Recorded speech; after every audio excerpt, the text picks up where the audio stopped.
Bonjour à tous, merci de la confiance. Vous savez, la première chaîne YouTube à travers les mondes télé, Tchango. Dans un essai mingi, à Nabino, entretien et à l'élo, et à Mbipo Nabino. Partin n'a pas perdu les élections, il a gagné les élections. Boye bisa bango bati kapeli seki. Congolais asi à la muki. La muka asala kaba réflexion ya bien pour mboka oyo. FCC na la muka ba ebani bien. Manque à confiance déjà. Il n'y a aucune coalition entre FCC et Nalamuka. Le fait que nous gardions jalousement les preuves que nous avons, c'est parce que nous avons un grand respect pour nos frères. Ensemble, union sacrée. Le blocage au niveau de la CNI a un nom. Il s'appelle M. Félix Tshilombo.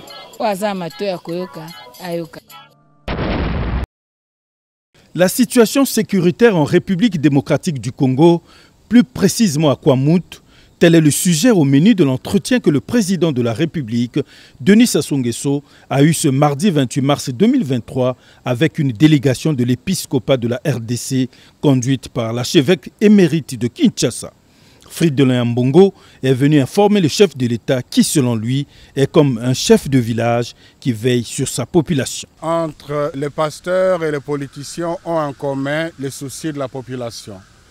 Le président Denis Sassou Nguesso est comme un chef de village qui veille sur la sécurité de son village en veillant à ce que ce qui se passe chez le voisin n'arrive pas chez lui.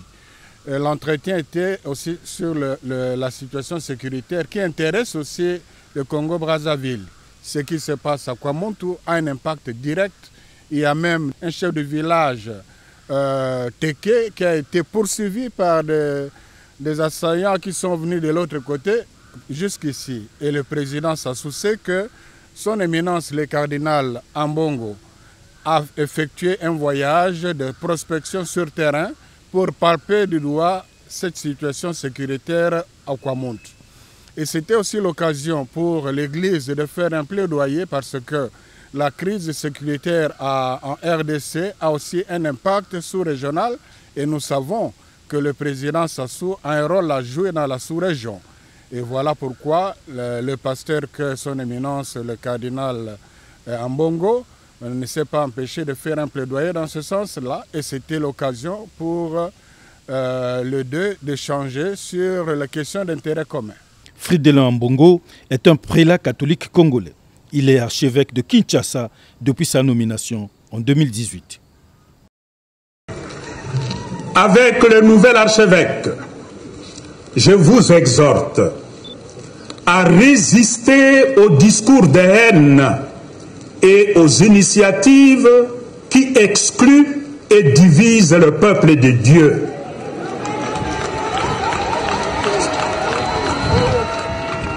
Renforçant ainsi la méfiance entre les communautés. Encouragez plutôt les sentiments et le bonheur de vivre ensemble. Le vivre ensemble est une valeur et ne croyons pas que le vivre ensemble est une donnée naturelle. Nous devons travailler pour créer ce sentiment de vivre ensemble. C'est pour moi l'occasion, au nom des évêques du Congo, notre Senko, et du peuple congolais, de stigmatiser le dangereux projet de loi sur la congolité qui ne promet point la cohésion nationale tant souhaitée.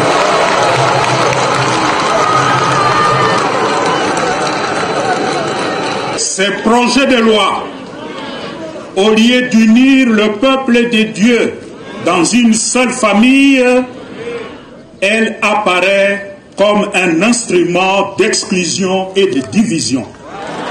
Je vous invite tous à rester extrêmement vigilants par rapport à toutes ces initiatives dangereuses qui n'ont comme l'unique mérite de créer la tension au sein du peuple. Nous, députés nationaux et représentants légitimes du peuple congolais en général, et plus particulièrement les populations des provinces du Haut-Katanga, Olomami, Lualaba et Tanganyika. Fustigeons ce qui suit. 1.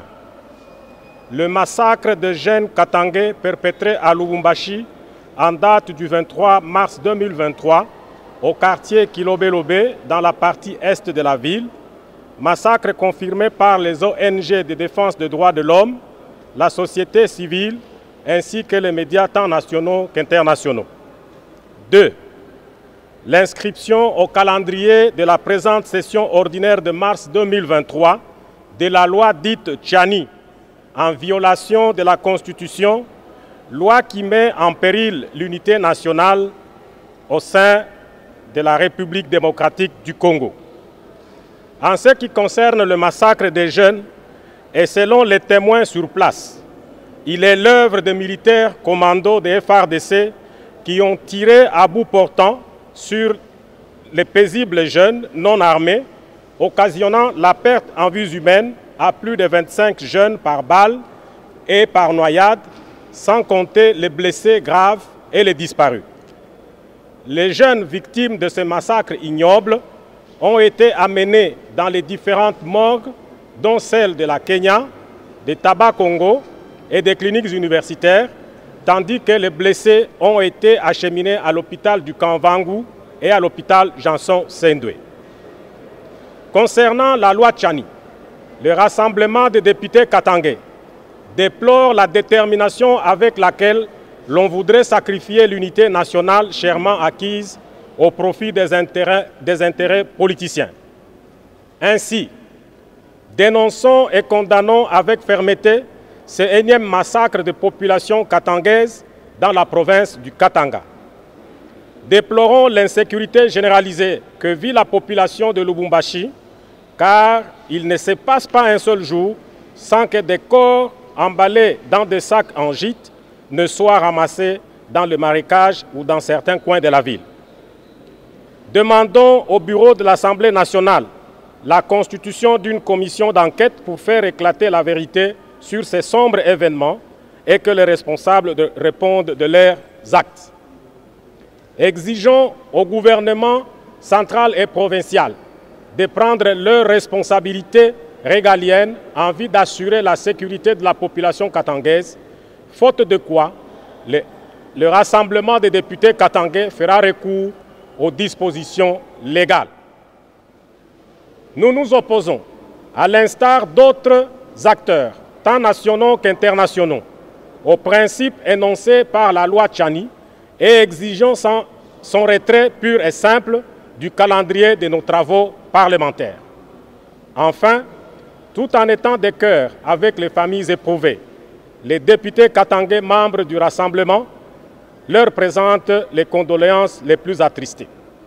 Faites à Kinshasa le 30 mars 2023. Les députés nationaux membres du RDK, dont liste en annexe.